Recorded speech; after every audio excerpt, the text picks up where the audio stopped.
blessed to be here today to celebrate a friend, to recognize someone that has given so much of themselves for a number of years, not just to the city of Gary, but specifically to the Gary Community School Corporation, and especially Westside Theater Guild. This is just a host of emotions, myriad of ideas and memories in this beautiful facility. It's been transformative, and I'm grateful. So may this auditorium continue to be a place where creativity is born, where voices are heard, where the light of inspiration never dims. And as is written in Matthew 5:6, let your light so shine before others that they may see your good works and glorify your Father in heaven. I thank you all for this extraordinary honor. May God bless you.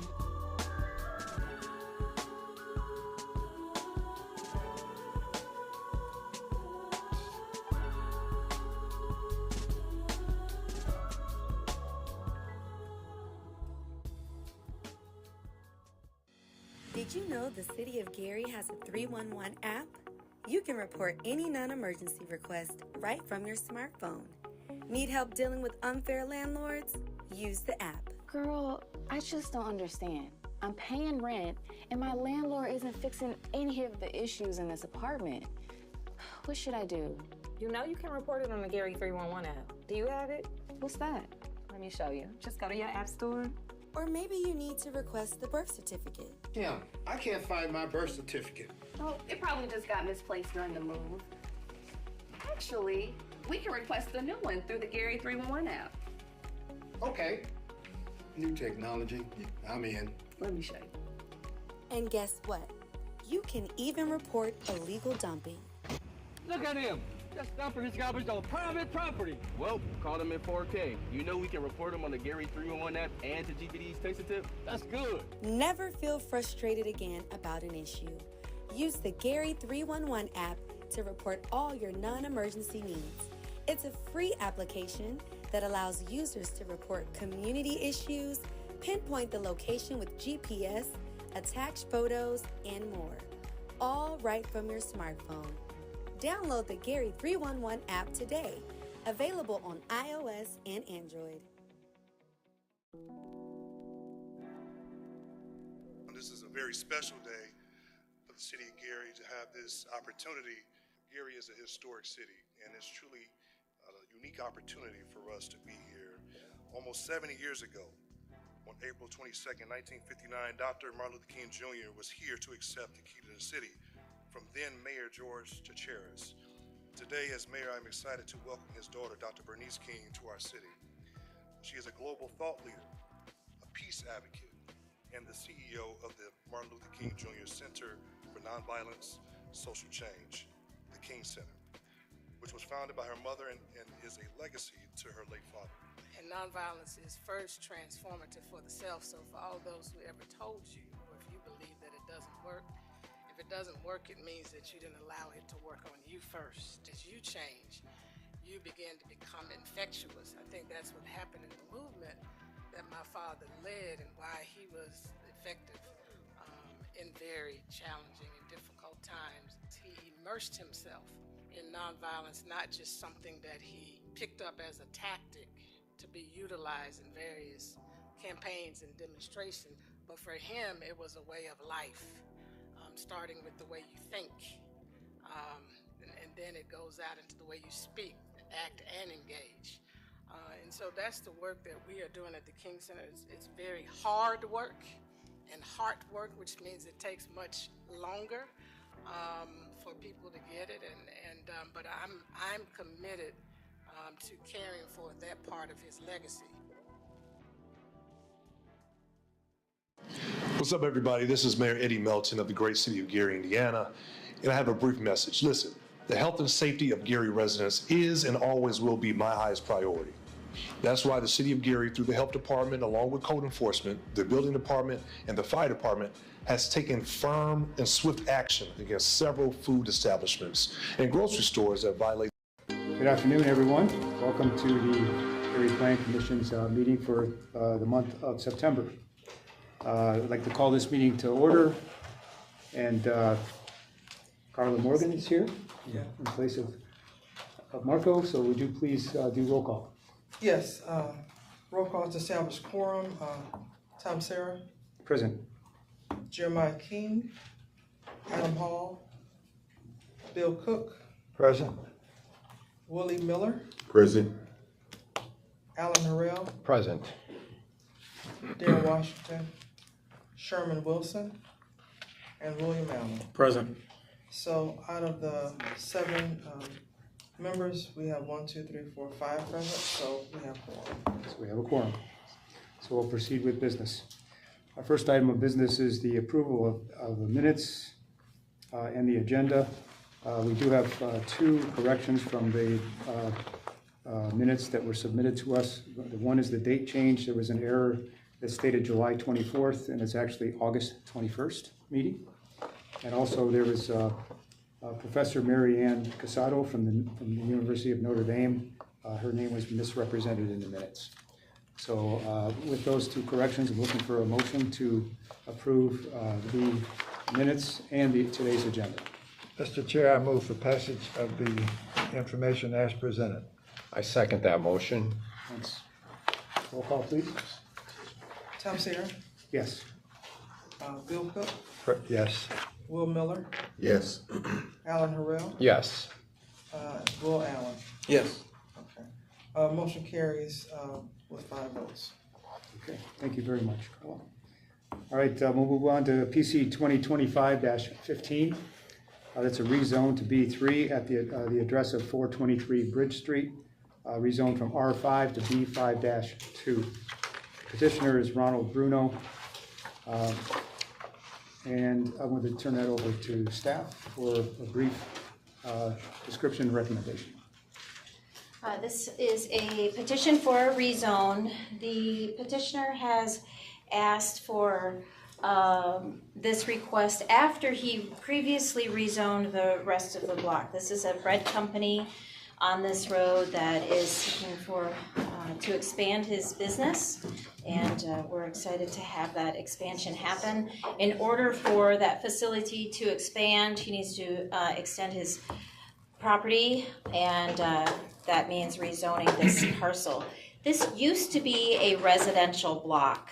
It is slowly over the years shifted into a commercial corridor on the east side of the road.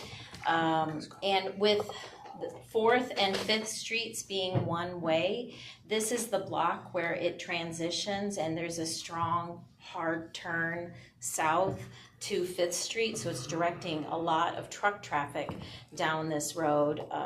And so commercial business is appropriate on this side of the street, especially since they're already located there and looking to expand. So staff recommendation is favorable in this regard. Thank you very much, Corey. All right, is anybody here, as a petitioner here? Would you like to speak? It's up to you. Can you have them come? If you would like to speak, we have to come up to the microphone. Okay. And state your name and address, and whatever you want. Can I just turn around? Sure. Okay. Yes. So my name is Ron Bruno, and I live at 456 Marshall Street in Gary, right on the other block. And so we've been here in Gary since 1983, and we opened a business in 2004, a bread business, and so we've been here now 21 years this year. We've expanded and opened another building, and the building that we just built is 12,000 square feet, and we are hoping to expand into the next lot. There was a house there. We tore the house down, cleared the lot, and we'd like to just have it rezoned so that in the future we can move, put an addition on. All right. Thank you. Any questions from the commissioners for the petitioner? I have none. Okay. I'd like to open it up for open up to the public. Anybody would like to speak for or against PC 2025-15? One more chance. Hearing none, seeing none. The public portion of this petition is closed. So Commissioners, I'm looking for a motion for or against this rezone from R5 to B52, 2025-15. Mr. Chair, I move for passage of this petition based on our staff's recommendation. That's petition number 2025-15. I would second that motion. Okay, thank you. Roll call, please. Carol? Tom Sear, Yes. Jeremiah King, Yes. Bill Cook, Yes. Will Miller, Yes. Alan Harrell, Yes. and William Allen. Yes. So with the unanimous vote of all 6 members present, the motion passes. Okay. Congratulations. I would like to note that Jeremiah King did listen to this and it marked the minutes that he's in attendance. All right, we'll move on to PC 2025-14, which is a vacation of right-of-way, which is a continuance from our August meeting. Just in summary, it's at 6533 West 15th Avenue. Request to vacate. The petitioner is Francois Lubin of Inaclutch LL. As you remember, this is a request for vacation. It's a vacation of a right-of-way that is on the east side of his parcel and the south side of his parcel. And over the course of this last month, we've had a lot of internal discussion around whether this vacation is valid as far as the deed ownership. Remember, that was a question at the last meeting. We have confirmed with the county. The county had made a clerical error on the deed, so the application Inaclutch is accurate as it's reflected in the packet and last month's packet. We have also had conversations with Corporation Counsel Morgan about the property to the south, which is owned by the city, and whether we want to continue to provide access to this.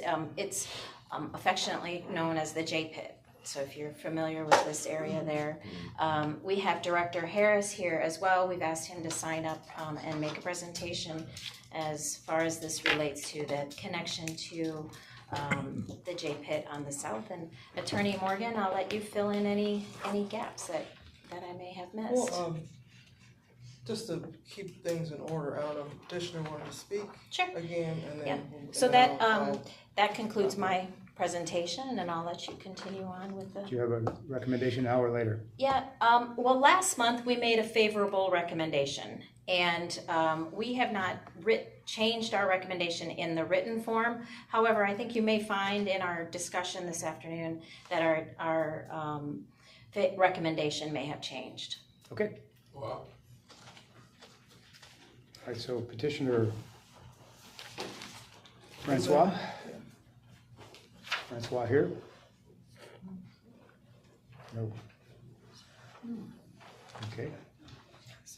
All right, then. He was here. He was before the meeting started? Yeah. Let me go check this. Okay. Why don't you open it for public hearing? Sure. Okay, we'll open it up for public comments, or, excuse me, first, are there any questions from the commissioners before opening it up to the public? I have a question. There was considerable back and forth regarding access based on this vacation. Has that been resolved? No, sir, it has not. Director Harris is here to address some of that, and I can answer questions as well. Okay. Okay. If I may. If you get close to the microphone. Sure. If I may, Attorney Morgan, and share this with the Plan Commission. So again, thank you, Commissioners. My name is Christopher Harris. I'm the Director of Redevelopment for the City of Gary. I wanted to speak against PC 2025-14, vacating Fairbanks Street. The reason being is that we have 100 acres of land that belongs to the Gary Redevelopment Commission that ultimately, although it is a clean fill site, we do have the ability to redevelop that site to bring jobs to our city. Understand we have to be very creative with how we can develop in the city. You see other communities in our periphery that are developing in greenfield sites. We don't have many 100 acre contiguous parcels of land to develop. And this is one of the few that we do have that we can develop to bring jobs to our city. Not only is it an ideal site adjacent to Canadian National Railway to the west, but it's also accessible to 15th Avenue to Klein Avenue for access throughout the region.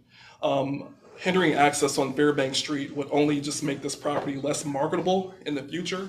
I've been working with our Director of Environmental Affairs, Brenda Scott Henry, with the EPA, determining how and when we can develop this site to bring onshoring job opportunities to the city. But understand that it's extremely, it's a challenge being able to bring viable development to the city when we have our neighbors in our periphery that have greenfield sites that they can actively develop with no issue. We have to be very creative with the land that we have because we're landlocked. So I highly recommend that that you have an unfavorable recommendation to vacate this parcel concerning the land that we have to develop immediately to the south of it. Are you saying favorable or unfavorable? Unfavorable. And understanding too that the history of the J-Pit was developed as a sand quarry. To develop local roadways in the 1950s, 1960s, the J-Pit was really used to just mine sand. And then after the sand was mined, then now we're just backfilling it with clean fill. But it can be developed and it can be very useful to Gary's future. And we just ask that you take that into consideration. Thank you. Thank you. I'd like to, go ahead, sir. Wait, hold on. Oh, I'm sorry. More to explain. Well, yeah, just so I have a few pictures. So this shows that the petitioner, Mr. Lubin, has actually fenced in the city right away, which is not legal. He's got a wrought iron fence in front, and that's not it. That's my nephew. And then he's got a chain link fence along the tree line, which if you look at the maps of this from above, the county GIS map shows that this is still city right away, but the Google Earth map shows that that area's been fenced in. And I went out there actually and took pictures that show that he's done an act that, code enforcement we've been having a stepped up enforcement of a lot of things, but encroaching on city land and just blocking off a right of way is never gonna be okay. So that is the northwest. I was on the northwest part of the property. I was in the street and taking that picture. So yes, sir. Thank you.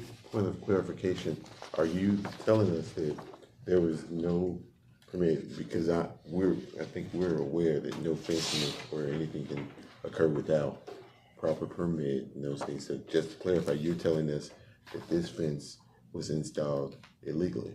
That's what I'm saying. And I'm also saying it was illegal to block off the city right away. It had not been vacated. He's asking to vacate it now. That should happen years ago before it was blocked off. Okay. So that cuts off the access to the city-owned land that's at the end of what would have been that road. And there's a J-Pit, and then there's 37 acres worth of parcels that are separate parcels that where that road ends, that's the access to those developable parcels that redevelopment owns. So if this is vacated, there's no way to get to those parcels. There's a dirt road that goes the other way around to the J-Pit, but it would impair the city's ability to do any development in that area. Okay. I grew up on that side of the city. Very much aware.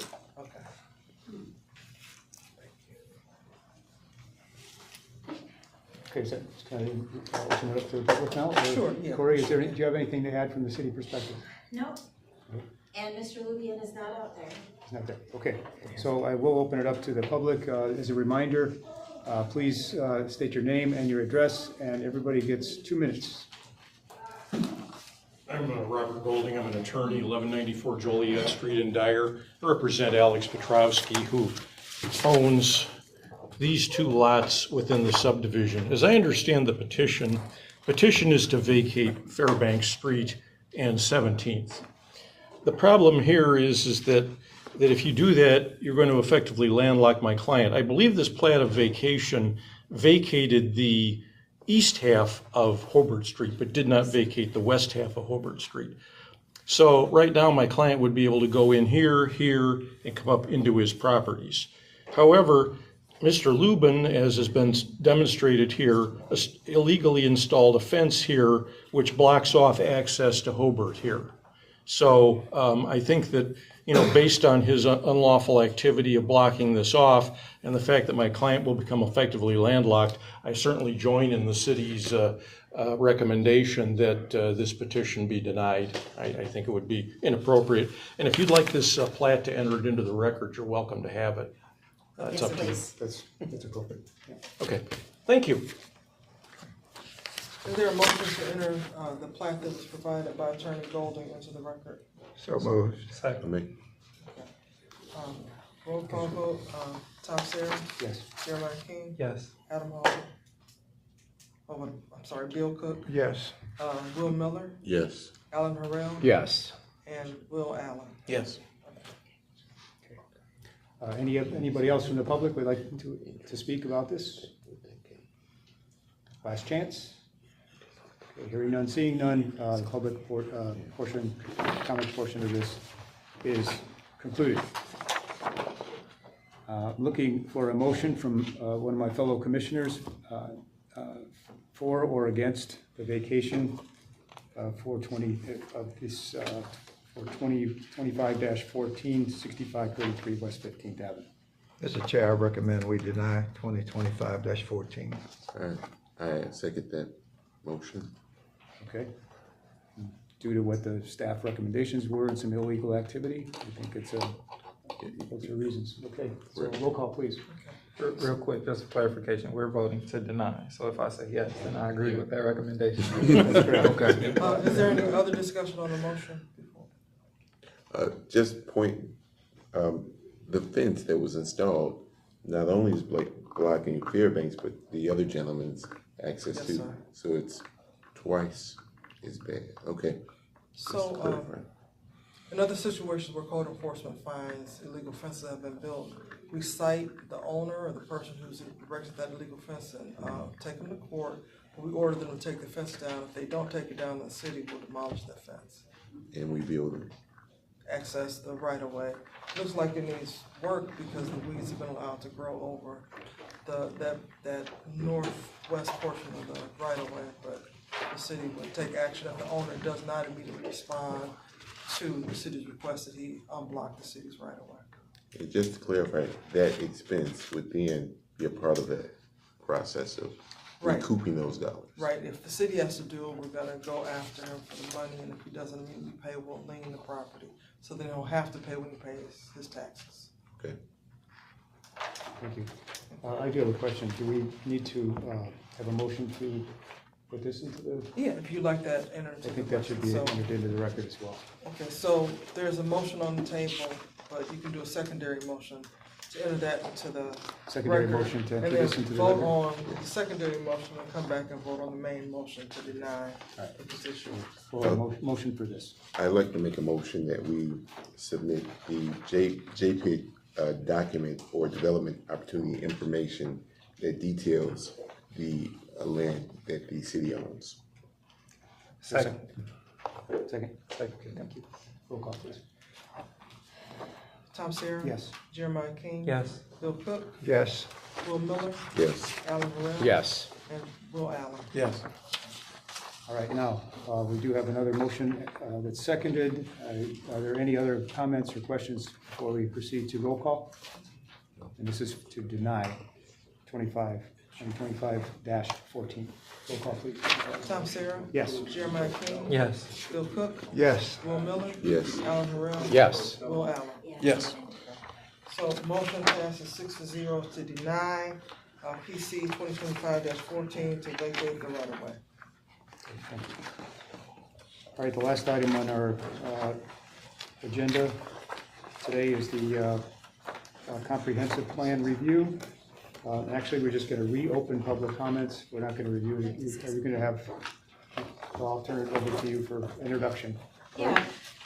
Well, as an introduction, and before I continue on, all 3 of these petitions today will go to City Council. So these are all your recommendations, and then they'll head to City Council for final action. So I have in my hands drafts of the comprehensive plan from July, August, and even earlier this month in September. And I believe you all received the final draft. It is online as well, this final draft. We have been taking comments from you, from City Council, from executive leadership, department heads, the city, the citizens, all the way up until last week. And so I just want to highlight a couple of those changes based on last month's Plan Commission meeting, and then some of the other input that we've gotten from department heads. So last month there were public comments centered around, there were some trucking comments and community gardens and workforce development. And we had some email correspondence with the teams that were representing those groups. Just for follow-up for you and the public, trucking is something that we will be able to address in the zoning code because it's a very specific land use classification. It's not a very broad, high-level vision. Now, we do have a transportation section in here where we talk about the Safe Streets for All plan that our director, Will Allen, put together through his department, and we're incorporating his document into this comprehensive plan for formal adoption. The same is true for community gardens. That is a land use classification that we will dive deep into in the zoning code as a permitted land use activity. But from a high level, it's not incorporated in here. However, we are incorporating language to support activities like that, like community gardens, and fostering parks and citizen activity in our community. We worked with our Director of Sustainability, Brenda Scott Henry, to strengthen the nature and climate section. And she actually provided some great input around the existing conservation of land efforts, the projects that are ongoing today, and then how do we want to address our watersheds going forward. So that is a language that has been added into the comprehensive plan, coming straight from our Director of Sustainability. Also, we received some good feedback from NERC, and they have provided us with some additional maps and input around the Geary Elevated Trail, which is an elevated trail that will stretch across the town from east to west. This is a long-term vision, so this would be a project that would be appropriate for a comprehensive plan, similar to a marina concept is. We're trying to establish a baseline of if the federal government says, where's your plan? Is it in here? If you want federal money, where's your plan? Then we can hand them this document and say, here it is, and it's in here. So we've incorporated that as well. Then we also got feedback from a workforce group, and we don't necessarily deal with, this is a land use document, and the sections that we have in here are associated with how can we support that land use of residential, commercial, manufacturing. So we don't deal with workforce necessarily. However, we wanted to support that language, and again, like the community gardens, encourage workforce development and catering to that. So we do have an implementation section in here. It's bullet formatted, but we've incorporated some workforce language about just supporting examples of how, like for instance, work on increasing access to local healthy food within the city, and start to promote workforce development and encourage entrepreneurship and small business incubation. So those are some bullet items that have been added into the language. We added also a welcome letter from the mayor into this document, and then also, and I'm happy to read that if you would like me to read it out loud. And then on the land use plan, we had a correction actually that came out through our plan commission meeting at the last meeting. We hung around the boards and talked with the citizens, and actually our Tolleson Opportunity Campus, only half of it was designated as a destination district. So on our land use map, we've made that correction. And then the other critical thing is to make it more readable. We've taken off the FEMA floodplain level on this. You may remember in the former maps, there was some cross-hatching that stretched across it. That information, the FEMA map, is provided back in the nature section as a large map. So the information is still there. We're just not doubling it up on the land use map. So I just wanted to highlight that for you as well. We feel that we have gone right up to the 9th minute on taking input and really making changes all the way till the end. And now we do feel like we're ready for you to make a recommendation pending today's conversation with the continued open public hearing as well. Okay. Thank you, Corey. Yeah. I think I'll open it up to the public. Okay. We are open. This is continued from our August meeting, so Great. the public comment portion was open and it is now open. So anybody who would like to speak about the comprehensive plan, please come on up. You get 2 minutes. Please state your name and address. And please stand near the microphone so you can be picked up and be part of the record.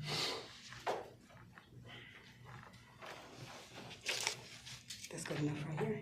Is it okay? Hi, my name is LaTanya Rogers. I'm in the 4th District. I live at 1635 Rhode Island Street, Gary, Indiana.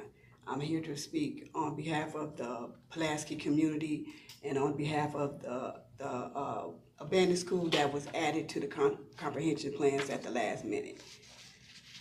I want you to know why I have a passion to keep fighting for my legacy. My name is LaTanya Rogers. I live 4th District Block Club Community, 300 feet from the location of Dunbar Pulaski Middle School, Williams School, and Elker Preschool Daycare. The Pulaski School, Williams School, Elton Millie, and playground area were adjourned on this APN Associated Partial and has been revised, but the Pulaski playground has lost some of its parks. My parents and other families established home ownership in 1964, and I am one of the several offsprings of the old owners and own the property now. Okay, let me get my 3 minutes going. The community was built from the growing intergenerational families of working class being migrated. All the walks of life ran from the Jim Crow in the South states to give us family a chance to have a better living. Gary, Indiana was the place to be if you was a minority. The best opportunities, schools, etc. we had in Gary.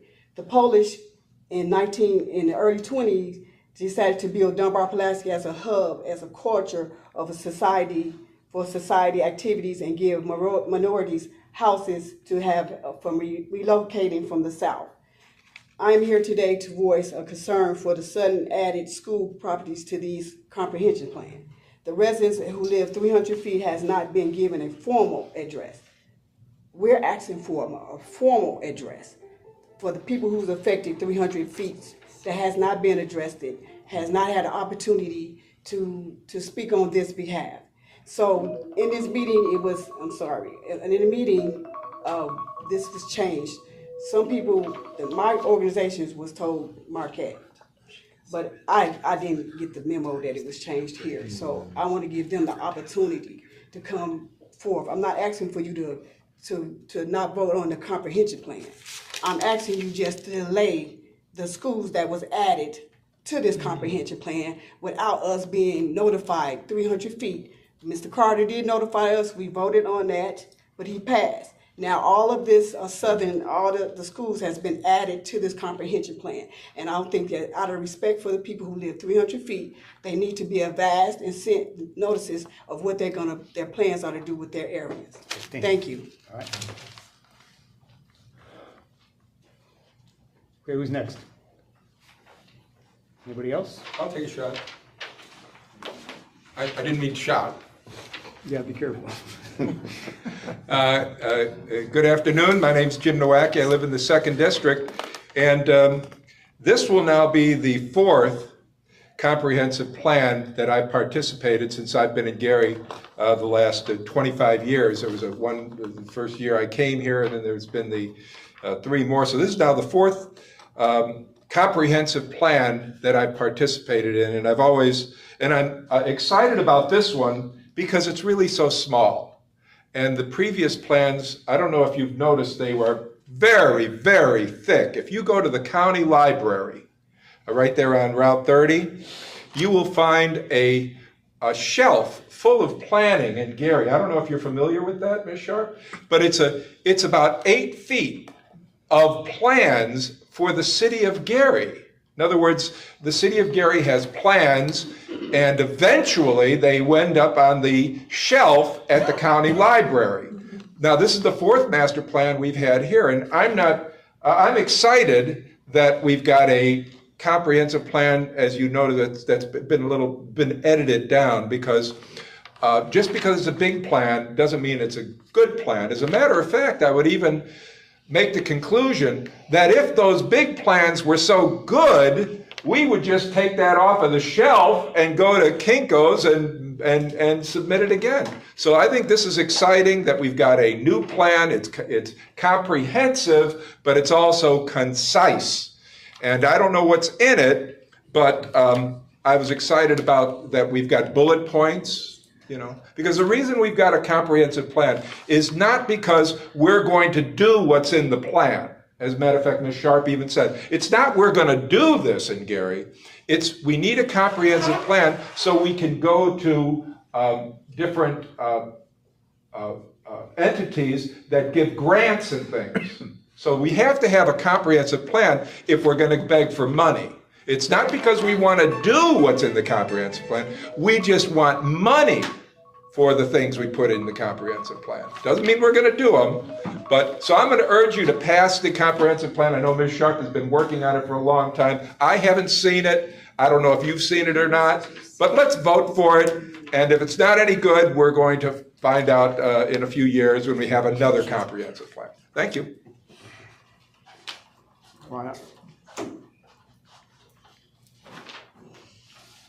Good afternoon, everyone. My name is Carolyn McCready. I live in the 1st District, 8241 Locust, and I'm a member of GARD, Gary Advocates for Responsible Development. And I would say about this plan, I know we've had other plans, and they have, he's right, they have ended up on a shelf because there was not the political will, nor the citizen engagement, nor the desire to make them real.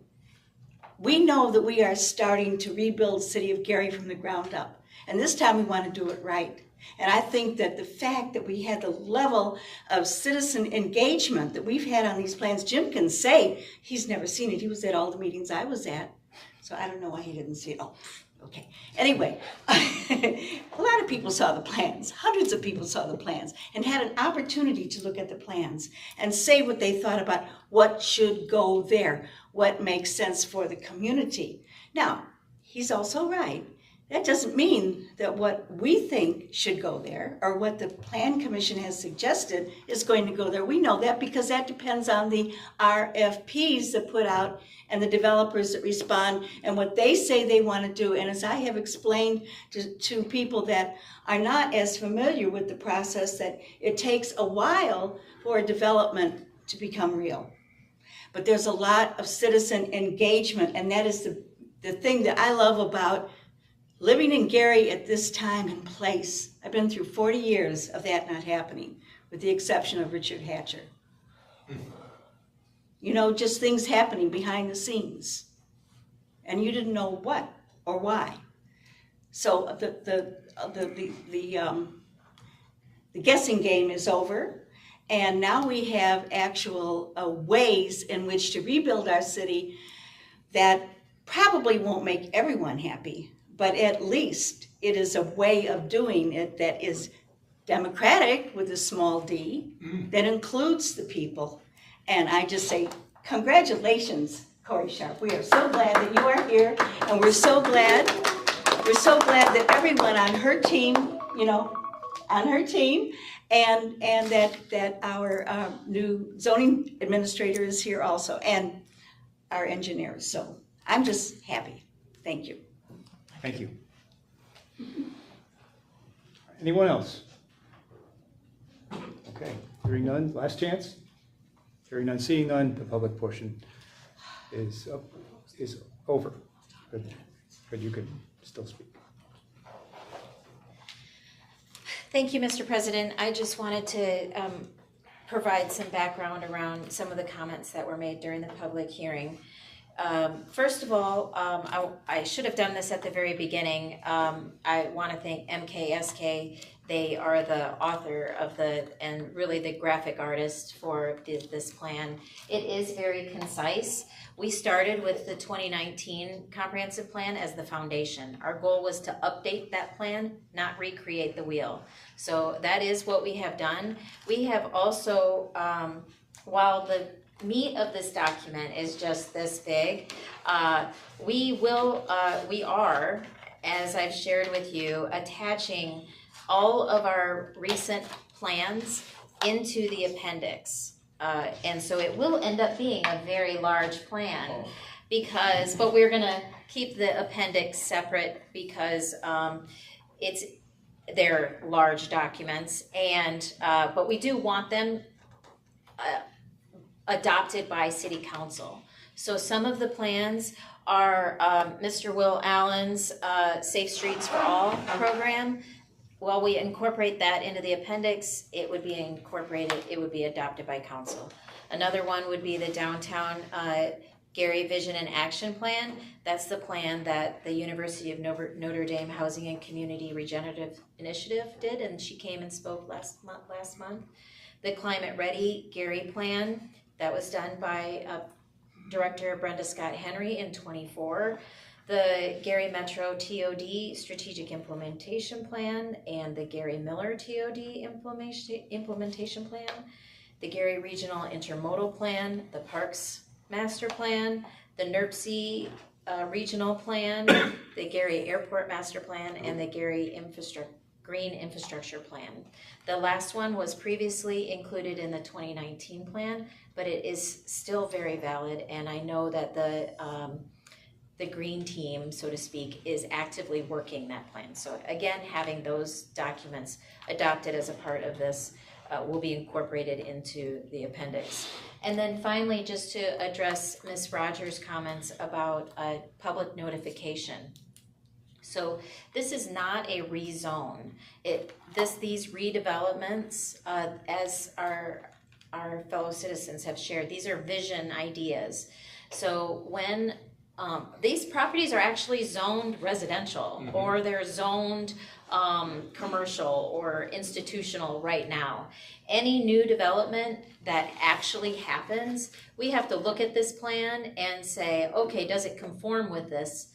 When they come and ask for a rezone, or if they file for a permit, we look to this. Now, if they need a rezone, then that is the time when the notification goes out to the neighbors, and a rezone, all neighbors within 400 feet of all sides of the property are notified.